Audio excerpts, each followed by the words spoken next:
ఒక పెద్ద ఊరు ఉండేది. ఆ ఊరి బయట అటవీ ప్రాంతం మధ్యలో ఒక పాత దారి ఉండేది.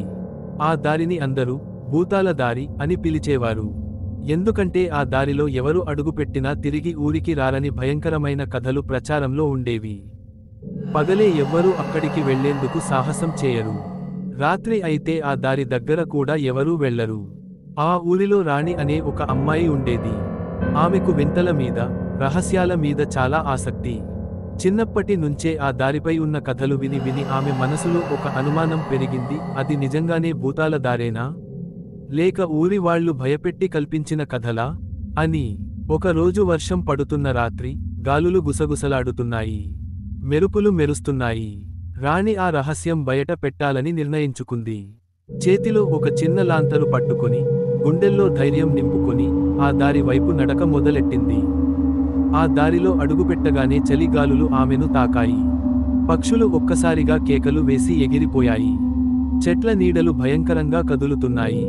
ఒక్కొక్క అడుగు వేస్తుంటే వెనకాల ఎవరో నడుస్తున్నట్టుగా శబ్దం వినిపించింది. ఎవరు అని రాణి ధైర్యంగా అడిగింది.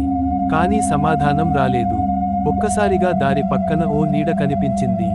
ఆ నీడ క్రమంగా ఒక తెల్లటి చీర కట్టుకున్న స్త్రీ ఆకారంలో మారింది. ఆమె కళ్ళు ఎర్రగా మెరిశాయి.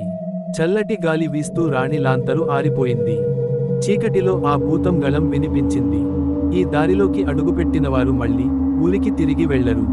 రాణి గుండె బలంగా కొట్టుకుంటోంది. కాని ఆమె భయపడలేదు. ధైర్యంగా అడిగింది, నువ్వు ఎవరు? ఈ దారిలో ఎందుకు ఉండి మనుషులను భయపెడుతున్నావు?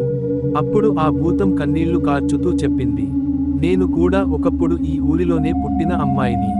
నన్ను ద్రోహం చేసి ఈ అడవిలో చంపేశారు. నా ఆత్మకు శాంతి దొరకలేదు. అందుకే ఈ దారిలో తిరుగుతూ ఉంటాను. నా రహస్యం బయటపెట్టి, నా అసలైన మరణకారణం ఊరికి చెప్పినవాడే నన్ను విముక్తి చేస్తాడు. రాణి ఆత్మకథ విని భయంకన్నా దయ కలిగింది. మరుసటి రోజు ఉదయం ఆమె ఊరిలోకి వెళ్లి మొత్తం నిజం బయట పెట్టింది.